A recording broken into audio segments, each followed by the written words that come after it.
한때 세계에서 가장 질서 있고 부유했던 나라, 그 일본이 지금 조용히 그러나 확실하게 무너지고 있다. 도시는 여전히 깨끗하고 기차는 정시에 달린다. 겉은 변하지 않았지만 속은 이미 썩기 시작했다. 2024년 일본의 출생아 수는 약 72만 명. 전년도보다 2만 명 줄었고 통계 작성 이후 가장 낮은 기록이다. 1950년대에는 연간 200만 명이 태어났다. 70년 만에 출생아 수가 3분의 1로 감소했다. 이런 흐름은 14년째 이어지고 있다. 2024년 일본의 총인구는 약 1억 2,300만 명. 불과 5년 전보다 150만 명이 줄었다. 2035년이면 1억 명 아래로 떨어질 가능성이 높다. 그건 예측이 아니라 수학이다. 노인 인구는 3,600만 명, 전체의 거의 3분의 1을 차지한다. 세계에서 가장 빠르게 늙어가는 나라다. 젊은 인구는 빠르게 사라지고 있다. 15세에서 34세 인구 비율은 22%, 1990년대엔 33%였다. 아이들이 사라지자 학교가 문을 닫기 시작했다. 지난 10년 동안 폐교된 초등학교는 2,800곳이 넘는다. 남은 교실은 창고로 쓰이거나 관광객을 위한 전시 공간으로 바뀌었다. 아이의 울음소리가 사라지자 동네 상점과 병원도 문을 닫았다.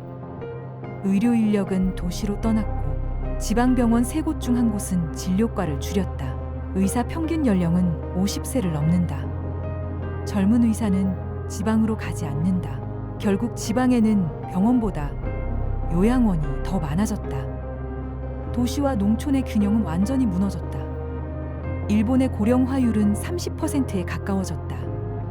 3명 중 1명이 노인이다. 젊은 세대는 줄고 노인 세대는 오래 산다. 시간이 지날수록 이 구조는 더 단단해진다. 노동력은 빠르게 줄어들고 있다.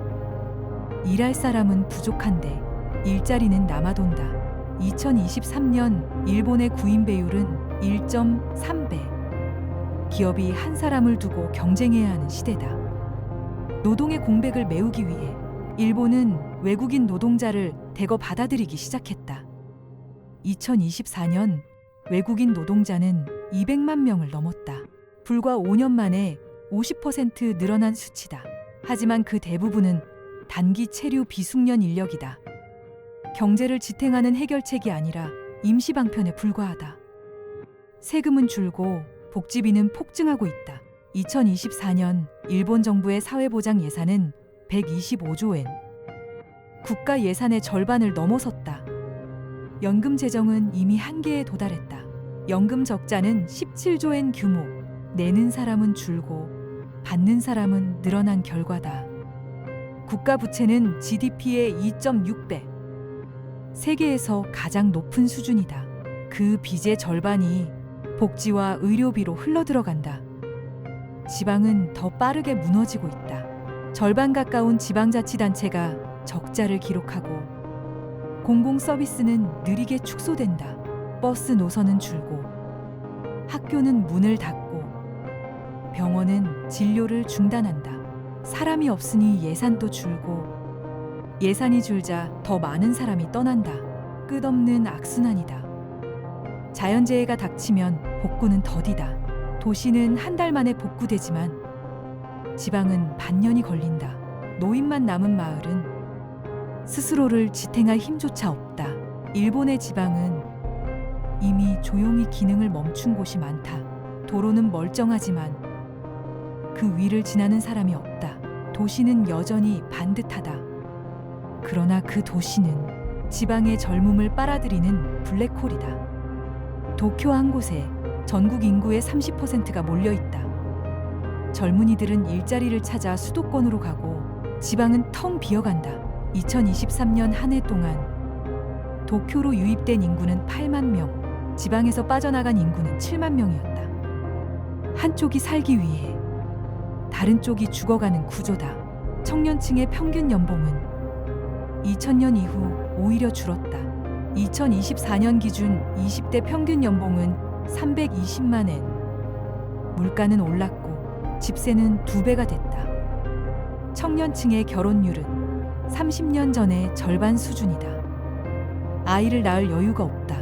결혼하지 않고 아이를 낳지 않고 지방을 떠나는 젊은 세대. 일본은 지금 조용히 사라지고 있다. 젊은 세대가 줄어든 일본.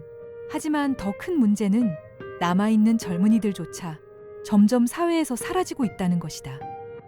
2023년 일본의 히키코모리, 즉 장기간 사회와 단절된 사람은 146만 명. 그중 절반 가까이가 40대 이상이다. 이제 은둔은 청소년의 문제가 아니라 중년의 문제가 되었다. 응답자의 3분의 1은 7년 이상 외부와 단절된 상태였다. 일, 학교, 친구, 사회 마이너스 모두와 연결이 끊긴 채 집안에서만 세월을 보낸다. 그들이 세상 밖으로 나오지 못하는 이유는 단순하지 않다. 일자리가 없고 자신감이 없고 다시 시작할 기회도 없기 때문이다. 2024년 일본의 비정규직 비율은 전체 노동자의 38%, 젊은 3명 중 1명이 계약직, 파트타임 혹은 시급 노동으로 생계를 이어간다. 일을 해도 삶이 나아지지 않는다. 미래는 불안하고 관계는 끊어진다. 청년층의 70%가 미래에 희망이 없다고 답했다. 20대의 절반 이상이 그 일이 행복을 주지 않는다고 말했다. 이건 개인의 태도가 아니라 사회의 피로다. 이 피로는 때때로 목숨을 끊는 형태로 나타난다. 남성이 전체의 70%를 차지했고 20대 여성의 자살률은 지난 10년 사이 1.7배가 됐다. 매일 50명 이상이 스스로 생을 마친다. 그중 3분의 1은 일을 잃었거나 경제적 불안을 겪고 있었다. 일본의 자살률은 다른 선진국 평균의 2배에 이른다. 그리고 그 비극의 절반은 도시의 좁은 방 안에서 일어난다. 고립은 청년만의 문제가 아니다. 이제는 사회 전체로 번지고 있다. 일본의 1인 가구 비율은 40%에 육박한다. 2사람 중 1명은 혼자 산다. 도쿄에서는 이 수치가 절반을 넘었다. 사람은 늘었지만 관계는 줄었다. 엘리베이터에서 인사를 하지 않고 옆집 사람의 이름도 모른다. 2000년엔 이웃의 이름을 아는 사람이 절반이었지만 지금은 4명 중 1명뿐이다. 노인층의 고립은 더 심각하다. 혼자 사는 70세 이상 노인은 800만 명이 넘는다. 그들 중 일부는 아무도 모르게 세상을 떠난다. 고독사라는 단어는 이제 일본 뉴스에서 매주 등장하는 단어다. 도쿄에서는 하루 평균 80명이 혼자 숨진 채 발견된다. 이건 단순한 개인의 불행이 아니다. 사회 구조의 붕괴다. 복지 인력은 줄었고 지자체의 예산은 줄었다. 도움을 줄 사람도 도움을 요청할 사람도 사라졌다. 기술은 그 빈자리를 대신하고 있다. 노인을 돌보는 로봇, AI 상담 서비스, 자동 전화 응답 시스템. 혼자 살아도 불편하지 않은 사회. 하지만 외롭지 않다고는 말할 수 없다. 가족의 형태도 바뀌었다. 결혼하지 않고 아이를 낳지 않는 세대가 늘었다. 결혼을 하지 않은 이유로 경제적 부담을 꼽은 비율은 60%에 달했다. 가정이 줄고 부모가 줄고 아이도 줄었다. 학교는 문을 닫고 놀이공원은 폐업하고 장난감 회사는 매출이 반토막 났다. 요양원에 조용한 숨소리가 들린다. 놀이터엔 아이가 없고 의자에는 노인만 앉아있다. 이건 단순한 세대 교체가 아니다. 미래라는 단어가 점점 낡아지는 과정이다. 젊은 세대는 점점 도시에 모이고 그 도시는 점점 더 외로워진다. 퇴근길 전철 안은 서로를 보지 않는 사람들로 가득하다. 대화는 없고 표정도 없다. 모두 같은 방향을 바라보지만 서로 다른 세상에 산다. 이건 일본만의 문제가 아니다. 하지만 일본은 그 끝을 가장 먼저 보고 있다. 일본은 여전히 세계 3위의 경제대국이다. 수많은 기업이 있고 수출도 활발하다. 겉으로 보면 안정돼 보인다. 하지만 그 안의 구조는 이미 무너지고 있다. 경제 성장률은 1990년대 이후 단 한 번도 2%를 넘지 못했다. 잃어버린 30년이라는 말이 생겼고 이제는 그 30년이 일상이 됐다. 임금은 30년째 제자리다. 2024년 일본의 평균 임금은 1991년과 거의 같다. 그동안 미국은 3배, 한국은 2배가 올랐다. 기업들은 비용 절감을 이유로 비정규직을 늘렸다. 그 결과는 명확하다. 소비가 줄고 경제가 식었다.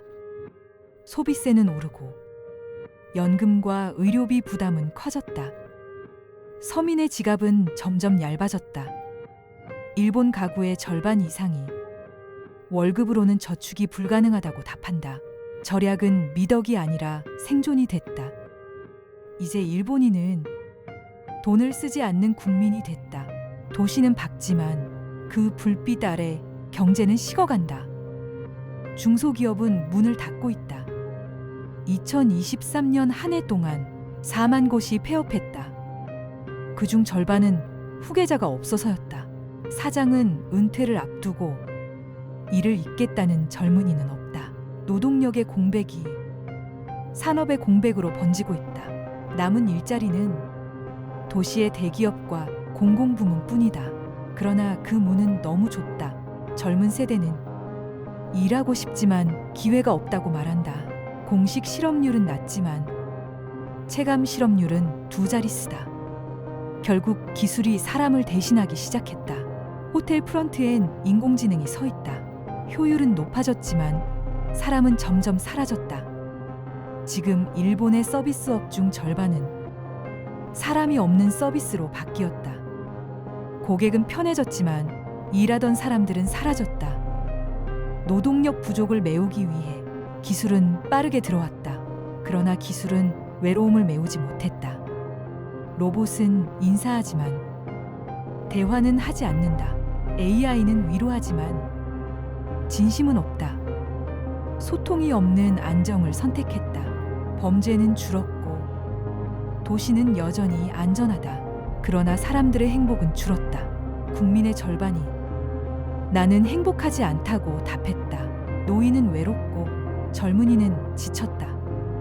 경제는 멈췄고 출산은 사라졌다. 이 모든 것은 조용한 붕괴의 한 장면이다. 하지만 그 생명은 점점 더 인공적으로 유지되고 있다. 기계가 운영하고 시스템이 지탱한다. 사람이 사는 나라가 아니라 운영되는 나라가 되었다. 이제는 그 자체가 쇠락의 증거다. 혼란은 없지만 활기도 없다. 문제는 조용히 쌓이고 누구도 그것을 부정하지 않는다. 사람이 사라진 사회는, 아이의 울음이 멈춘 나라는 언젠가 노인의 숨소리도 멈춘다. 그게 바로 일본이 걷고 있는 길이다. 그러나 그 평화는 마지막을 기다리는 정적일지도 모른다. 이건 일본만의 이야기가 아니다.